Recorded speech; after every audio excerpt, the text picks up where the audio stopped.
Bonjour, bonjour, bienvenue sur le plateau de Bâti Journal TV. Nous sommes à Angers, congrès des économistes de la construction, congrès de l'INTEC, et j'ai avec moi son président.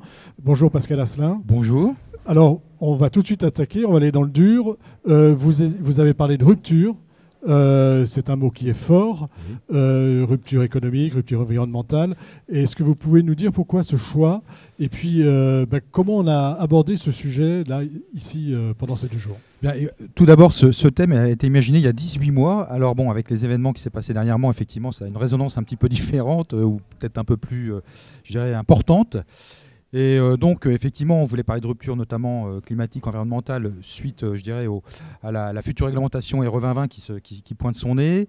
Et puis, sociale, vu ce qui s'était passé aussi la fin de l'année dernière en ce qui concerne la réforme des retraites, les gilets jaunes et ainsi de suite, qui est quand même une des impacts très forts aussi sur l'activité en France.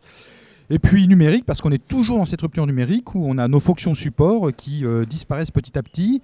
Et donc, c'est, je dirais, une catégorie de personnel sur lesquels il faut se focaliser pour les aider à aussi muter dans leur métier.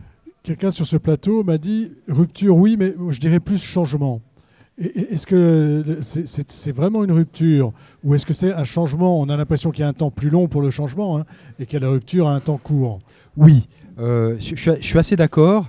En fin de compte, la vraie rupture, c'était cette période de confinement qu'on a connue, qui était pour nous quand même une découverte incroyable.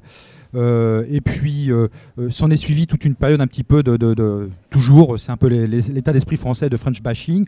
Je ne dis pas que tout a été parfait, loin de là. Mais enfin, le pays a fait beaucoup pour ses enfants, a soutenu nos entreprises de façon massive.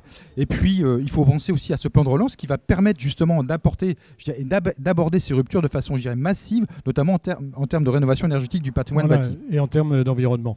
Tout à fait. On va les prendre les unes après les autres, ces ruptures. Et vous allez me dire un peu ce qui s'est dit ici, ce que vous avez entendu en fait. Ouais. Rupture environnementale.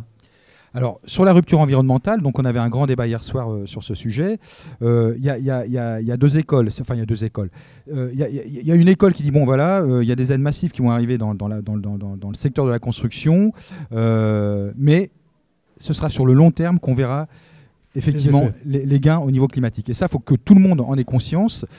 Aujourd'hui, il n'y a pas de modèle vertueux dans le sens où on investit massivement, par exemple, à particulier, et le retour sur investissement, des fois, dépasse largement le temps de retour de la vente et de l'achat du bien.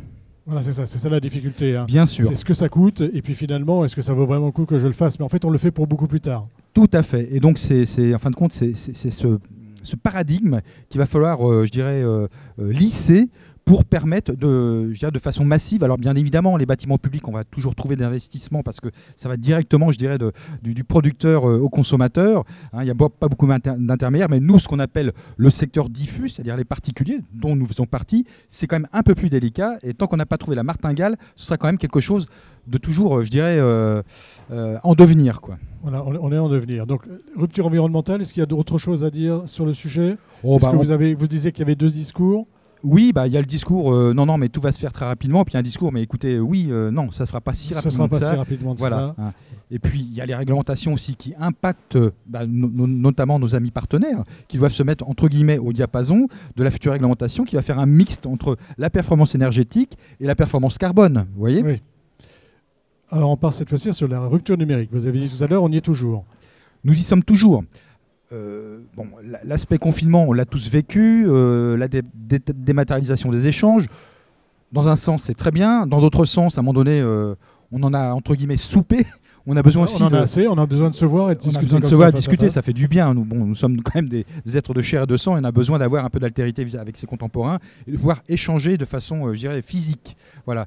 Donc, en ce qui concerne la rupture numérique, on constate qu'effectivement, il y a encore des progrès énormes à faire sur le plan, mais des choses très simples. Par exemple, la plateforme Chorus qui a été mise en place maintenant, qui irrigue tout le secteur, marchand du pays qui travaille sur les marchés publics, petites et moyennes entreprises comprises, on s'aperçoit qu'il y a encore des scories et ce qui est ressorti de tout cela, c'est que c'est un procédé, je dirais, très bien, il faut tendre vers cela, ça simplifie les échanges, mais ce qui les complexifie, ce sont plutôt les comportements.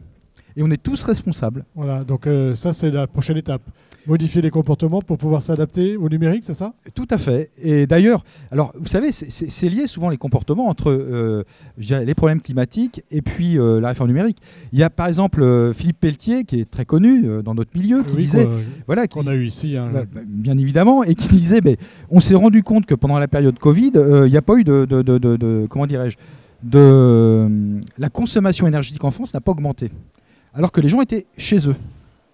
C'est quand même incroyable. Donc ça veut dire qu'il y a des maisons entières, des appartements qui sont chauffés, vides. Alors rien que ça déjà, c'est une marge de manœuvre. Vous voyez, mais c'est une question de prise de conscience.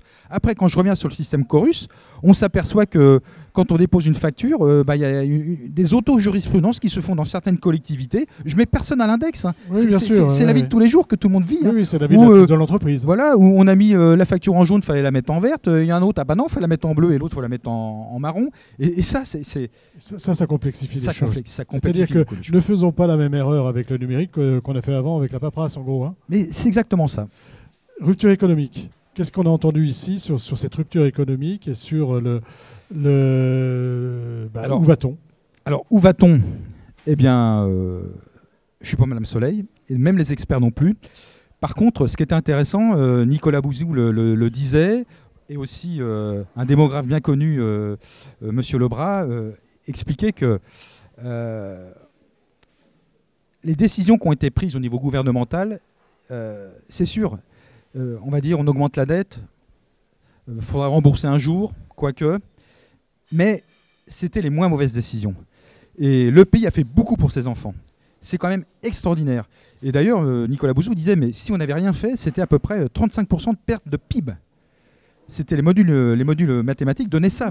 Ça veut dire un pays... On en est à 9.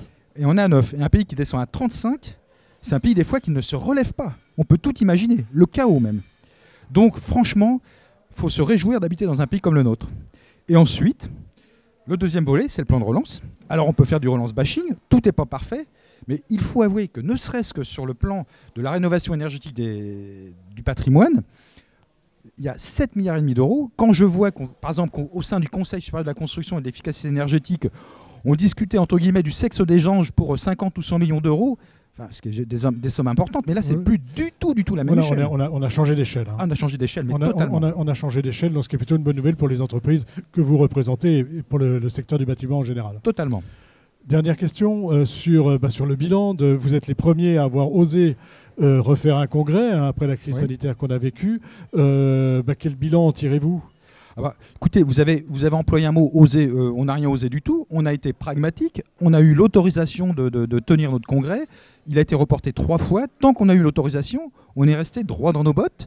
Et donc, on voulait d'une part remercier et continuer à remercier nos partenaires et puis, bien sûr, nos adhérents. Je dirais, ne pas faire de congrès cette année, pour nous, ça aurait été peut-être... alors, pas un mauvais présage, mais en tout cas très compliqué pour continuer à communiquer avec nos membres. Voilà, parce qu'après, ça aurait fait quasiment 2 ans sans se voir. Voilà, un congrès, c'est important pour communiquer. Bien entendu. On est à Angers cette année. On sera où l'année prochaine ? Alors, l'année prochaine, on sera à Nîmes, voilà, les 2 et 3 juin 2021, en espérant que ce sera pas le bal masqué. Voilà, on l'espère aussi. Merci Monsieur Asselin d'être venu sur le plateau de Bâti-Journal TV pour nous parler donc du congrès et de vos thématiques.